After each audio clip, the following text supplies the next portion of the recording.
চার পাঁচ ছয় অনেকের হাত দেখা যাচ্ছে, মানে 20 জন। এদিকে একটু হাত তুলবেন বোনেরা। আচ্ছা, এখানেও 10 জনের মতো দেখা যাচ্ছে। জাযাকাল্লাহ খাইর। মাই নেক্সট কোশ্চেন ফলোজ যে বাংলা, এই রমাদানে বাংলা সূরা ফাতিহা থেকে সূরা নাস পর্যন্ত পড়েছেন। বাংলা হাত তুলবেন প্লিজ। প্রশ্ন বুঝে গেছেন? সূরা ফাতিহা থেকে সূরা নাস পর্যন্ত রমাদানে বাংলায় পড়েছেন। আছেন কেউ? ওকে, নেক্সট কোশ্চেন ইজ, আমরা জীবনে অন্তত একবার অ্যারাবিক টেক্সট, আরবি কোরআনটা আমরা যেটাকে মক্তবে খতম করেছি, হাত তুলবেন প্লিজ। সবাই, তাই না? 100%? 100%, আলহামদুলিল্লাহ, জাযাকাল্লাহ খাইর। ফলোয়িং কোশ্চেন ইজ, জীবনে অন্তত একবার বাংলায় সূরা ফাতিহা থেকে নাস পর্যন্ত পড়েছেন? আলহামদুলিল্লাহ, অনেকগুলি হাত, মাশাআল্লাহ। একটু ধরে রাখেন, আমরা একটু এই ডাটাটা আমরা সব জায়গায় নিই। আমরা ইতিমধ্যে জাহাঙ্গীরনগর ইউনিভার্সিটিতে আমাদের শুরু, ঢাকা ইউনিভার্সিটি, চট্টগ্রাম, রাজশাহী, নোয়াখালী, সাস্ট আমরা অনেক দিন ধরে চেষ্টা করে আলহামদুলিল্লাহ আজকে হচ্ছে, দীর্ঘদিনের প্রচেষ্টা। আরও অনেকগুলি কলেজে আমরা যাচ্ছি, কওমি মাদ্রাসা থেকে শুরু করে হাফিজখানা, সব জায়গায় সিনারিও যেটা আপনারা নিজেরাই দেখেছেন। আসলে বাংলা অনুধাবন করে পড়া, যে উদ্দেশ্যে কোরআন নাজিল, সেটা কিন্তু আমাদের এখানে রেশিওটা খুব কম। একটা কামেল মাদ্রাসা আমি জিরো হ্যান্ডস পেয়েছি। জিরো হ্যান্ডস মানে কামেল মাদ্রাসা ওনারা পড়েন, কিন্তু হয়তো পরীক্ষার যে সিলেবাস স্পিড অ্যান্ড বিসিএস করে পড়েন, কিন্তু পরীক্ষার সিলেবাসে পাশ করার জন্য পড়েন, কিন্তু এইটা শুরু থেকে শেষ পর্যন্ত পড়তে হবে। এই যে একটা আন্দোলন, এই যে একটা আর্জেন্সি, এটা কিন্তু আমাদের দেশে প্র্যাকটিসড না। তো এই কারণে আমরা কিন্তু কোরআনগুলি স্যারদের মাধ্যমে বা এখানকার যারা আছেন তাদের মাধ্যমে আমরা পাঠিয়ে দিতে পারতাম, দিয়ে দিতে পারতো। আমাদের আসার উদ্দেশ্য হচ্ছে ওয়াযাক্কির ফাইন্না যিকরা তানফাউল মুমিনিন, আমাদের নিজেদেরকে স্মরণ করিয়ে দেওয়া এবং আপনাদেরকে স্মরণ করিয়ে দেওয়া যে এই কী জিনিস আমাদের কাছে আছে যেটা আমরা গুরুত্ব দিচ্ছি না। তো এটা এমন এক জিনিস, কি হোয়াট ইজ কোরআন, কী জিনিস আমার কাছে আছে, এইটা গুরুত্ব কি আমরা বুঝতেছি? রিসেন্টলি দুটো বিষয় আপনাদের হয়তো অনেকেরই নজরে পড়েছে, আমি বলবো যে জিনিসগুলি ভাইরাল হয়েছে কোরআন কেন্দ্রিক। সেটা হচ্ছে দেব চৌধুরী, নাম শুনেছেন আপনারা? দেব চৌধুরী, কে নাম শুনেছেন? হ্যাঁ, দেব চৌধুরী, আমরা ওনার ইসলাম গ্রহণের পরে আমরা যারা একটু বয়স্ক বা বলবো যে 40+, তারা যে ওনাকে চিনতে পেরেছি। কিন্তু আপনারা চেনার কথা, উনি হচ্ছেন ক্রিকেট এর অ্যানালাইসিস করেন, তাই না? আমি রাইট? মানে ক্রিকেট অ্যানালিস্ট। আচ্ছা, তো উনি রিসেন্টলি ইসলাম গ্রহণ করেছেন এবং উনি একটা কমেন্ট করেছেন, ওনার ইসলাম গ্রহণের কারণ বলেছেন। কে বলতে পারবেন এটা? বলেন দেখি ভাইয়া প্লিজ, কী কারণে ইসলাম গ্রহণ, কী বলেছেন উনি? উনি বলছেন, থ্যাংক ইউ, জাযাকাল্লাহ খাইর, যে ওনার কাছে এরকম অনুবাদ কোরআন 3টা আছে। কয়টা আছে? তো এখান থেকে আমরা কি বুঝতে পারি? যে উনি বাংলা কোরআন পড়ে আল্লাহকে খুঁজে পেয়েছেন। বাংলা কোরআন পড়ে উনি আল্লাহকে খুঁজে পেয়েছেন। তারপরে আপনাদের বয়সী আর ধ্রুব, ওনার নাম শুনেছেন? আর ধ্রুব, আব্দুর রহমান ধ্রুব, নতুন নাম। তো ওনার আগের নাম হচ্ছে ধ্রুব। উনি নাম শুনেছেন? কেউ নাম শুনেছেন ওনার? ধ্রুব একজনও নাই? আর ধ্রুব জগন্নাথ ইউনিভার্সিটির ছাত্র, ইসলাম গ্রহণ করেছেন, রাইট? উনিও মোটামুটি ন্যাশনাল একজন আছে পিছনে, ন্যাশনাল নিউজে আসছে, জাযাকাল্লাহ খাইর, ওখানে আছে একজন হাত তুলেছে, এদিকেও দেখা যাচ্ছে। উনি বলেছেন 3rd ইয়ারের স্টুডেন্ট, কেমিস্ট্রি, জগন্নাথ ইউনিভার্সিটি। উনি বলছেন যে অন্তত একবার হলো পড়েন, মানে উনিও বাংলা কোরআন পড়ে আল্লাহকে খুঁজে পেয়েছেন। তা আসলে আমাদের কাছে, হয়তো আপনাদের সবার কাছে কোরআন আছে, আমি জিজ্ঞেস করছি না কতজনের কাছে আছে, নিশ্চয়ই সবার কাছে আছে। এখানে যারা কোরআনকে ভালোবাসেন তারা আসছেন। তা আমরা আছি, এই জিনিসটা পড়ছি কিনা? তো এই জন্য জিজ্ঞেস করি যে হোয়াট ইজ কোরআন, আসলে আমার কাছে যে জিনিসটা আছে এটা কি? বলবেন একজন দয়া করে যে এটা কি, হোয়াট ইজ কোরআন? 2 ওয়ার্ডসে, 2টা শব্দে কোরআনের ডেফিনেশন দিয়ে দিবেন। 2 ওয়ার্ডস, লিমিট ইজ 2 ওয়ার্ডস। বলেন দেখি একজন, হোয়াট ইজ কোরআন প্লিজ? কোরআন কি? জি বলেন, লাউডলি বলবেন। এক্স্যাক্টলি, কোরআন আল্লাহর বাণী, এটাকে যদি আমরা বলি আমরুল্লাহ, কালামুল্লাহ, রাইট? এখন আল্লাহ এবং আল্লাহর আমর, what is the difference? What is the difference between our vice chancellor sir, our chief adviser and his circular? What is the difference? পার্থক্য কি আল্লাহ এবং তার যে সার্কুলার, এবং আমাদের ভিসি স্যার বা আমাদের কোনো ডিপার্টমেন্ট হেড স্যার, ওনাদের পক্ষ থেকে একটা সার্কুলার, একটা নোটিশ ক্লাসে, এবং ওনার মধ্যে হোয়াট ইজ দ্য ডিফারেন্স? কোনো পার্থক্য আছে? আছে নাকি? যদি এটা আপনি অমান্য করেন, ডিজবে করেন কোনো একটা সার্কুলারকে, কোনো একটা নোটিশকে, আপনি কাকে অমান্য করছেন, কাকে ডিজব করছেন? ওই নোটিশটাকে, ওই মেসেঞ্জারকে, নাকি যিনি পাঠিয়েছেন ওনাকে? কাকে বলেন? যিনি পাঠিয়েছেন, তাই না? So there is no difference between this Quran and Allah Taala. এটা আপনি ফিজিক্যালি ধরছেন, টাচ করছেন, but it is Allah's words. So আপনি যদি ইগনোর করেন, এটাকে যদি আপনি অবহেলা করেন, কাকে অবহেলা করছেন বলেন? কাকে অবহেলা করছি? আল্লাহ তাআলা। সো এই যে আল্লাহর হক, কোরআনের হক মানে হচ্ছে আল্লাহর হক। তো আমরা এই জিনিসটাকে চিন্তা ভাবনা করানোর জন্য আপনাদের মনে যাতে আমরা, আমার কাছে কী জিনিস যেইটা নিয়ে সমস্ত নবী রাসূল এসেছেন, কী নিয়ে এসেছেন, কী নিয়ে দাওয়াত দিয়েছেন? আল্লাহর কালাম নিয়ে। সো এইটার মধ্যে হোয়াট ইজ ইট? এটা হচ্ছে আমার আপনার জন্য পাসপোর্ট টু জান্নাহ, আমার আপনার জন্য লাইফ ম্যানুয়াল। আপনার যেরকম সাবজেক্টে আপনার জন্য সিলেবাস থাকে, যে ডিপার্টমেন্টে পড়ছেন আপনার জন্য পাস করার জন্য, ঠিক এই যে লাইফ যে আমার একটা আছে, এইটার পাস করার জন্য এটা হচ্ছে আমার text book, curriculum, syllabus, what ever I say. So এইটার হক আছে, এটার দাবি আছে। কি আছে এটার? এই হক বা দাবি, এই যে আমরা চুলে আন্দোলনের কথা বলছেন, বৈষম্য আন্দোলনের কথা বলছেন, হক যদি দেয়া না হয়, দাবি যদি দেয়া না হয়, তখন আমরা কি করি? কোনো না কোনোভাবে আমরা আন্দোলন করি। তা আমরা যদি বলি মানুষের হক, মানুষের মৌলিক অধিকার 5টা, তাই না, 6টা, এটা কোনো একটা যদি আপনি বঞ্চিত করেন, তাহলে কি হয়? আপনি শিক্ষা, চিকিৎসা সব কিছু দিলেন, কিন্তু অ্যাকোমোডেশন দিলেন না। হ্যাঁ, সো হোয়াট হ্যাপেন? জুলুম হয়। জুলুম হয় কি না? বঞ্চিত করলে বৈষম্য হয় বা জুলুম হয়। ঠিক কোরআনের হক আছে। তো কোরআনের হক মানে কার হক? আল্লাহ তাআলার হক। এটা একটু বুঝতে হবে। যদি এই হক যদি আমরা যথাযথভাবে না দেই, তাহলে আল্লাহর সাথে কি হবে? বৈষম্য হবে। কোরআনের সাথে বৈষম্য হবে মানে কার সাথে বৈষম্য হবে? আল্লাহর সাথে বৈষম্য হবে। আল্লাহর সাথে বৈষম্য হওয়া মানে কি হওয়া? আল্লাহর সাথে জুলুম হওয়া। এই জুলুম কিন্তু ছোট জিনিস না। এই জুলুমকে আল্লাহ তাআলা বলছেন শিরক, ইন্না শিরকা লা যুলমুন আযীম। এবং আল্লাহ তাআলা সূরা নিসাতে বলছেন, আউযু বিল্লাহি মিনাশ শাইতানির রাজীম, বিসমিল্লাহির রহমানির রহিম, ইন্নাল্লাহা লা ইয়াগফিরু আন ইউশরাকা বিহি ওয়া ইয়াগফিরু মা দুনা যালিকা লিমান ইয়াশা ওয়া মান ইউশরিক বিল্লাহি ফাকাদ ইফতারা ইসমান আযীমা। আল্লাহ তাআলা শিরকের চেয়ে ছোট গুনাহ ক্ষমা করে দেন, কিন্তু এই গুনাহ আল্লাহ কি করেন না? ক্ষমা করেন না। এবং এটা কি বলছেন? যে আযীম, সবচেয়ে বড় গুনাহ।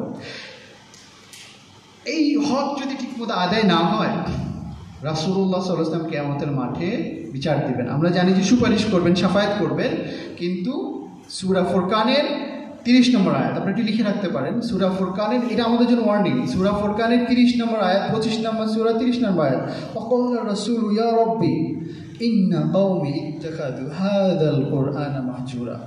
রাসূল সাল্লাল্লাহু আলাইহি ওয়াসাল্লাম যিনি আমরা জানি যে শাফায়াত করবেন, কাউসারের পানি পান করাবেন, কিন্তু এই আয়াতে বলছেন যে আল্লাহকে ডেকে বলে, হে আমার রব, আমার উম্মত, আমার জাতি গ্রহণ করেছে হাদাল কোরআন, এই কোরআনকে ইত্তাখাযু গ্রহণ করেছে, হাদাল কোরআন কি হিসাবে?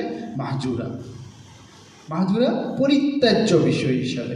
এটা যেভাবে তেলাওয়াত করা দরকার ছিল, এটা যেভাবে বোঝা দরকার ছিল, এটা যেভাবে তাবলীগ করা দরকার ছিল, এটা যেভাবে মুখস্থ করা দরকার ছিল, বিশ্বাস করা দরকার ছিল, করে নাই। এই যে হকগুলি কিন্তু আমি বলে দিলাম, শায়েখরা আছেন, আমি বেশি সময় নিব না। সো এই যে কয়টা হক বলেছি দেখেন, বিশ্বাস করা, আমরা বিশ্বাস করি। দ্বিতীয়ত হচ্ছে এটা তেলাওয়াত করা। কিভাবে তেলাওয়াত করা? আপনি সেই কবে মুক্তবে পড়েছেন, ওখানেই রয়ে গেছেন অনেকেই না। আপনি বাংলা কত সুন্দর করে বলছেন, ইংরেজি ফনেটিক্স শেখার জন্য কত চেষ্টা করছেন, আবৃত্তি শিখছেন বাংলার, কিন্তু আল্লাহর কালাম বলছে ওরাত্তিলিল কুরআন তারতিলা। আল্লাহ বলছেন যে হাক্কা তেলাওয়াতি, তেলাওয়াতের হক আদায় করতে হবে এবং তারতিলের সাথে তেলাওয়াত করতে হবে। এই তেলাওয়াতের হকের মধ্যে কোরআনের হক। 2 নম্বর হচ্ছে যেটা আমি তেলাওয়াত করলাম সেটা উপলব্ধি করা, রিফ্লেকশন করা। It's a letter, it's a circular for me, not for others, not for our huzurs and our khatibs, it's for me. তাহলে আমাকে অ্যাড্রেস করছেন আল্লাহ, আমার নিজের সাথে মিলাতে হবে, রিফ্লেকশন। এটাকে বলছে আল্লাহ বলছে আফালা ইয়াতাদাব্বারুনাল কুরআন আম আলা কুলুবিহিম আকফালুহা, যে আমি কি তোমার হৃদয়ে তালা মেরে দিয়েছি। আল্লাহ বলছেন যে আমি কি তোমার হৃদয়ে তালা, তুমি কেন আমার আয়াত নিয়ে, আমার কোরআন নিয়ে চিন্তা গবেষণা করো না। সূরা নিসাতে আল্লাহ তাআলা বলছেন। আরও একটা আয়াত সূরা সাদ আল্লাহ বলছেন 3 বার, আরও থাকতে পারে, আমি এই 3টা আয়াত পড়েছি। সো আমার যেটা পড়ছি এটা আমার জীবনের সাথে মিলাতে হবে। হক আপনি একটা দিবেন আরেকটা দিবেন হবে না। আপনার 5টা মৌলিক অধিকার, 6টা মৌলিক, সবগুলি দিলেই এটা আপনি হক আদায় করলেন, একজন মানুষের মৌলিক অধিকার। এভাবে সব কিছুর অধিকার। So it's a package, it's not just only তেলাওয়াত। সো আমরা তেলাওয়াত, আমাদের বিশ্বাস হলো আমাদের উপলব্ধি, যেটা পড়লাম সেটা আমার জীবনের সাথে মিলাতে হবে, রিফ্লেকশন করতে হবে। How does it relate to my life, my daily life, my worldly other affairs. Then when I get the benefits, আমি এটা পড়লাম, রিফ্লেক্ট করলাম, তারপর আমার কাজ হবে কি ইত্তেবা করা। সূরা আরাফ আল্লাহ তাআলা বলছেন ইত্তেবা মা উনজিলা ইলাইকুম মির রাব্বিকুম, আপনি ইত্তেবা করেন কিসের, আপনার প্রভুর পক্ষ থেকে যেটা নাজিল হয়েছে। আপনার প্রভুর পক্ষ থেকে কী নাজিল হয়েছে, কী নাজিল হয়েছে বলেন? কোরআন, লেটার, সার্কুলার, নোটিশ। ওলা তাত্তাবি মিন দুনি আউলিয়া, অন্য কোনো আউলিয়ার, অন্য কোনো বন্ধু, অন্য কোনো মালিকের ইত্তেবা করবেন না, নিজের করবেন না। ফারাইতুম মান ইত্তাখাযা হাওয়া, আমরা অনেক সময় নিজের মন যা চাই তাই করি, বন্ধুরা যা চাইতে করি। আল্লাহ বলছে এটা করো, আমি ওটাটা করি। তাহলে ইত্তেবা করতে হবে কার? কোরআনের, আল্লাহ এবং আল্লাহ রাসূলের। হ্যাঁ, কালিলাম্মা তাযাক্কারুন, বাট আল্লাহ বলছেন খুব অল্প সংখ্যক লোক এই ইত্তেবাটা করবে। আমরা সেই অল্প সংখ্যক মধ্যে থাকতে চাই। আমরা কোথায় যেতে চাই? জান্নাত। এটার ইত্তেবা করা হচ্ছে আপনার জান্নাত জাহান্নাম, আপনার সাকসেস অ্যান্ড ফেলিওর। আপনার success, true success and true failure হচ্ছে কিছুর উপরে, এটার উপর, আপনার প্রভুর, আমাদের প্রভুর গোলামের উপরে। জান্নাতে যদি যেতে না পারেন, অল ফেলস। হোল লাইফ দিয়ে, হোল ওয়ার্ল্ড দিয়ে মানুষ আল্লাহকে ঘুষ দিতে চাইবে কি আমাদের মাঠে, যে আল্লাহ পৃথিবীর সবাইকে আপনি জাহান্নামে দিয়ে দেন। আমার আত্মীয় স্বজন, আমি যত ডিগ্রি করেছি, যত টাকা কামিয়েছি, এভরিথিং ইন এক্সচেঞ্জ আমাকে কী করেন? জাহান্নাম থেকে মুক্ত করেন।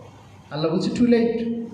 সময় ছিল পৃথিবীতে, আমি তো অনেক ওয়ার্নিং পাঠাইছি, নবী রাসূল পাঠাইছি, কিতাব পাঠাইছি, অমুকে পাঠাইছি, বলবে আল্লাহ বলছে টু লেট। সো ইত্তেবার পরে যেটা হবে আমাদেরকে, এই যে আমি বুঝলাম, উপলব্ধি করলাম, আমি আমল করছি, আমি এখন কী করতে হবে? এই যে শায়েখরা সারা বিশ্ব জুড়ে করছেন, এখানে শাহজালাল যে স্মৃতি সংসদ আছে ওনারা করছেন, আপনারাও তো ব্যক্তিগত করছেন, আমাদেরকে কী করতে হবে? তাবলীগ, যেটা নবী রাসূল করে গেছেন, বাল্লিগ করতে হবে, যেটার জন্য আমরা আমাদের এখানে আসা। সো এটা অনেক বড় কথা। আল্লাহ রাসূলকে আল্লাহ তাআলা বলছেন ইয়া আইয়ুহার রাসূল বাল্লিগ মা উনজিলা ইলাইকা মির রাব্বিক ওয়া ইন লাম তাফআল ফামা বাল্লাগতা রিসালা, যে আপনার কাছে যেটা নাজিল হয়েছে রাসূল, আপনি কি করেন? এটা পৌঁছে দেন, যাদের কাছে পৌঁছে নাই পৌঁছে দেন। আর এটা যদি না করেন তাহলে আপনি রিসালাতের দায়িত্ব, নবুয়তের দায়িত্ব পালন করলেন না। তো রাসূলুল্লাহ সাল্লাল্লাহু আলাইহি ওয়াসাল্লাম পৌঁছে দিয়েছেন, সাহাবীরা সাক্ষ্য দিচ্ছেন, আজকে আমরাও তো সাক্ষ্য দিচ্ছি, তাই না? আলিয়াউমা আকমালতু লাকুম দীনাকুম ওয়া আতমামতু আলাইকুম রাদিতু ইসলাম দীনা। সেদিন বিদাহাতের ভাষণে এই আয়াতের মাধ্যমে আল্লাহ এটা সিল করেছেন, এটা অ্যাপ্রুভ করেছেন। Yes you did. এখন দায়িত্ব কার? আমাদের নেক্সট জেনারেশনের জন্য আমাদের কাজ করতে হবে। এবং আজকে আমাদের সকালে 2টো প্রোগ্রাম ছিল, একটা ওসমানী মেডিকেলে, আরেকটা ছিল আগের রাবিয়া। ওখানে যিনি আয়োজন করেছেন প্রফেসর ডক্টর রশিদুল হাসান, ওনার সেন্টারে আমরা গেলাম। বয়স্কদের একটা হিফস চালু করেছেন এবং কিছু স্যার, বয়স্ক টিচার যারা প্রফেসর, ভিসি, ওনারা অলরেডি এক পারা মুখস্থ করে ফেলেছেন বয়স্কদের হিফস। সো এই যে আল্লাহ তাআলা বলছেন যে আমি সহজ করি, আমরা জানি যে বাচ্চাদের জন্য সহজ, 5-6 বছর বাচ্চাদের জন্য সহজ, কিন্তু আপনার জন্য সহজ। যেমন আলহামদুলিল্লাহ আমি 3 পারা মুখস্থ করেছি, আমি কিন্তু মাদ্রাসার ছাত্র না। সো আপনিও পারবেন, আপনি শুরু করেন। আল্লাহ বলছে সূরা কামারে 4 বার, ওয়ালাকাদ ইয়াসসারনাল কুরআনা লিযিকর ফাহাল মিন মুদ্দাকির, 4 বার, 4 টাইমস, 17, 22, 32, 40 নম্বর আয়াত আল্লাহ বলছেন। সো আপনি কতটুকু অগ্রাধিকার দিচ্ছেন আল্লাহকে আপনার জীবনে? যিনি আপনাকে জীবন দিলেন, সেই জীবনে আল্লাহ আপনাকে সব কিছু দিবে। বান্দা তুমি আমাকে কি দাও? টাইম দাও, আমার ইবাদত করো। আল্লাহ আপনাকে জাস্ট ওই যে বাচ্চাদেরকে চকলেট দিয়ে আপনি যেরকম বললেন চকলেটটা আমাকে দাও টেস্ট করতে, দেখছি আল্লাহ আপনি কতক্ষণ কৃতজ্ঞতা। আল্লাহ আমার কাছে কৃতজ্ঞতা চাচ্ছে, আর কিছু না। আল্লাহ আমি যদি ইবাদত নাও করি আল্লাহ কিছু কমবে? আর যদি সারা সবাই সেজদায় পড়ে থাকে আল্লাহ কিছু পারবে? নো, আমার লস হয়ে যাবে, আমার জান্নাত জাহান্নাম বিষয় হয়ে দাঁড়াবে। সো আমাদের যেটা করতে হবে, এই যে কোরআনের আমরা 6টা হকের কথা বললাম, বিশ্বাস করা, তেলাওয়াত করা, এটার কি যেটা তেলাওয়াত করলাম সেটা শানে নজুল, সেটার তাফসির ব্যাখ্যা এবং রিফ্লেক্ট করা, এটাকে আমার কী করা? ইত্তেবা করা, এবং এটাকে তাবলীগ করা, কিছু অংশ মুখস্থ করা। এইটা হচ্ছে কোরআনের হক।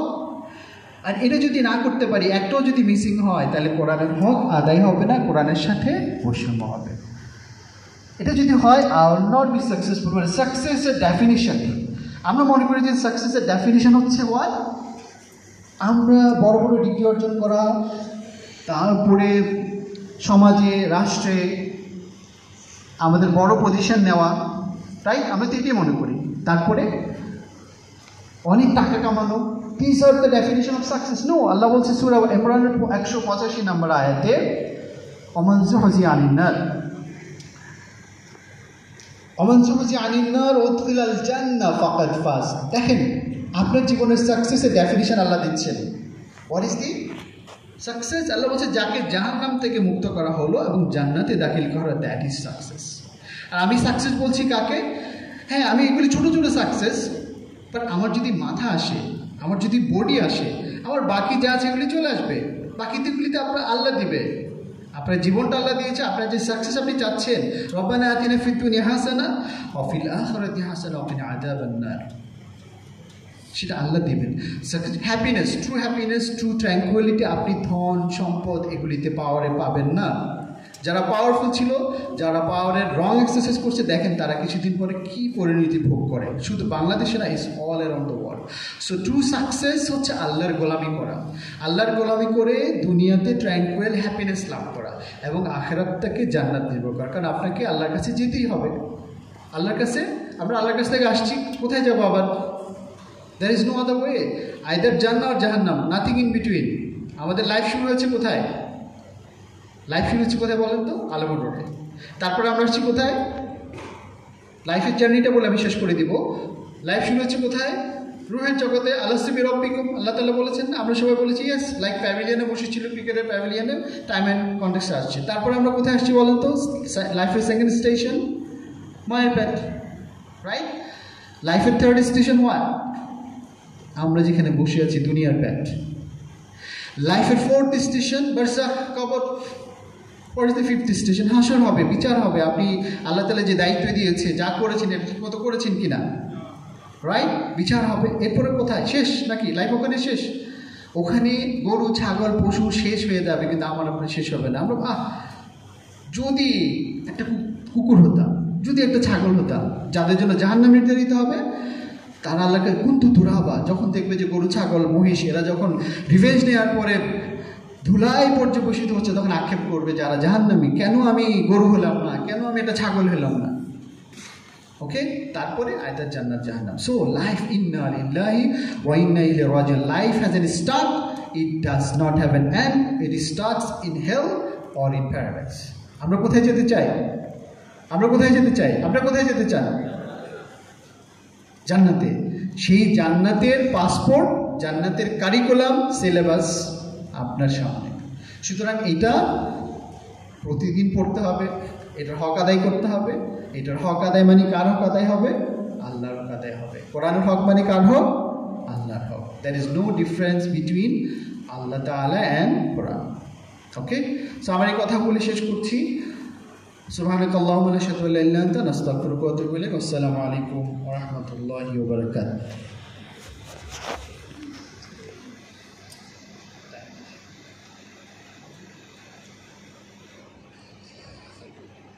অসংখ্য ধন্যবাদ জানাচ্ছি মোহাম্মদ নুরুল নবী স্যারকে। সম্মানিত উপস্থিতি, আমরা দেখতে পাচ্ছি আমাদের মাঝে এসে উপস্থিত হয়েছেন আমাদের আজকের এই প্রোগ্রামের সম্মানিত প্রধান অতিথি, শাহজালাল বিজ্ঞান ও প্রযুক্তি বিশ্ববিদ্যালয়ের সম্মানিত vice chairman, vice chancellor professor M Soraruddin sir. স্যারকে শাহজালাল রহিমাউল্লাহ স্মৃতি সমিতির পক্ষ থেকে এবং আজকের এই মহতী প্রোগ্রামের পক্ষ থেকে আন্তরিকভাবে মোবারকবাদ জানাচ্ছি। সম্মানিত উপস্থিতি, এই পর্যায়ে আমাদের মাঝে সংক্ষিপ্ত বক্তব্য